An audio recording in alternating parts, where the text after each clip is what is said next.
রাজ্যের ইতিহাসে এই প্রথম, একেবারে বিরল ঘটনা। শুধু রাজ্য নয়, সারা দেশের ইতিহাসে এই প্রথম বিরল ঘটনা। মমতাকে মানহানির ভর্তুকি ৪৪ কোটি টাকা। কালীঘাটের মাথায় ভারী বাজ, কি হবে? বন্ধুগণ, এই মুহূর্তের আরও একটি বড় ব্রেকিং নিউজ। মমতা সহ তৃণমূলের ২ বিধায়কের বিরুদ্ধে ৪৪ কোটি টাকা মানহানির নোটিশ পাঠালেন রাজ্যপাল সিবি আনন্দ বোস।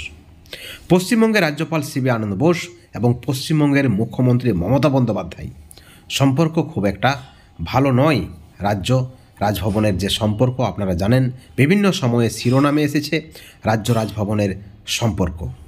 এবার তৃণমূল কংগ্রেসের ২ বিধায়ক সায়ন্তিকা ব্যানার্জি এবং রেয়াত হোসেন সরকারকে এবং মমতা বন্দ্যোপাধ্যায়কে ৪৪ কোটি টাকা মানহানির নোটিশ পাঠিয়েছেন রাজ্যপাল সিবি আনন্দ বোস। এই ঘটনা রাজনৈতিক ইতিহাসে একেবারে নজিরবিহীন এবং বিরল ঘটনা। বিধায়কদের বিরুদ্ধে মানহানির মামলা কখনো করেনি শাসক দলের বিধায়কদের বিরুদ্ধে এভাবে কোনো রাজ্যপাল। বিতর্কের শুরু কিভাবে আপনারা সকলে জানেন। বিতর্কের শুরু সায়ন্তিকা ব্যানার্জি এবং রেয়াত হোসেন সরকারের যে শপথ গ্রহণ, সেই শপথ গ্রহণকে কেন্দ্র করে অভিযোগ রয়েছে তাদের শপথ গ্রহণ একেবারে আইনগতভাবে অবৈধ। পশ্চিমবঙ্গের তৎকালীন রাজ্যপাল জগদীপ ধনখড়ের বিরুদ্ধে কটাক্ষ করে একটি ধর্ণা বা অবস্থান ধর্মঘট অনুষ্ঠিত হয়।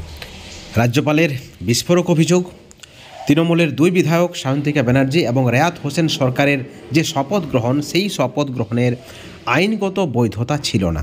তিনি বলেছেন যে উপ স্পিকারকে অমান্য করে স্পিকারের হাতে শপথ গ্রহণ করেছেন তারা, যা সংবিধান বিরোধী, বিধানসভার কার্যপদ্ধতির বিরোধী। রাজ্যপাল মনে করেছেন এই পদক্ষেপটি শুধু সাংবিধানিক কর্তৃপক্ষের প্রতি অবজ্ঞা তা নয়, রাজ্যপাল জগদীপ ধনখড়ের বিরুদ্ধে কুৎসা রটানোর একটি ষড়যন্ত্র। এবং তিনি এই সিদ্ধান্তে পৌঁছেছেন যে এটি তার সম্মানকেও ক্ষুণ্ণ করেছে এবং তার ফলস্বরূপ তাদের বিরুদ্ধে মারাত্মক মানহানির মামলা করতে বাধ্য হয়েছেন রাজ্যপাল সিবি আনন্দ বোস, যেমনটা কিন্তু রাজ্যপালের দাবি।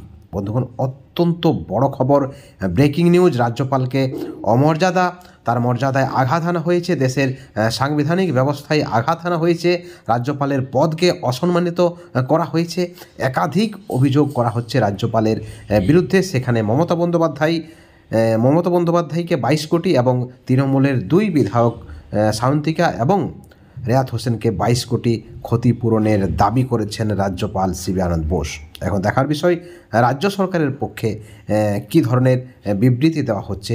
যদিও সূত্র মারফত যে খবর রয়েছে, এই বিষয়ে রাজ্যপালকে অনুরোধ করবেন মুখ্যমন্ত্রী, যেমনটা মনে করছে রাজনৈতিক মহল। এবং পরবর্তীতে রাজ্য রাজভবনের যে সম্পর্ক, সেই সম্পর্কের আরও ভাঙন হতে পারে। যে ঘটনা ঘটতে চলেছে তেমনটাই কিন্তু মনে করছে রাজনৈতিক মহল। রাজ্যের শান্তি এবং উন্নয়নে ব্যাহত হতে পারে, চরম একটা বিতর্কের সৃষ্টি হতে পারে। এই বিষয়েও কিন্তু আশঙ্কা প্রকাশ করছেন রাজনৈতিক মহল। বন্ধুগণ, এই ভিডিওর পরিপ্রেক্ষিতে আপনাদের মতামত কী, আপনাদের প্রতিক্রিয়া কী, অবশ্যই আপনারা চ্যানেলের কমেন্ট সেকশনে কমেন্ট করে জানাবেন। সকলে ভালো থাকবেন, সুস্থ থাকবেন, কিন্তু কোনো ধরনের হিংসা থেকে, দুর্নীতি থেকে দূরে থাকবেন। Thank you so much.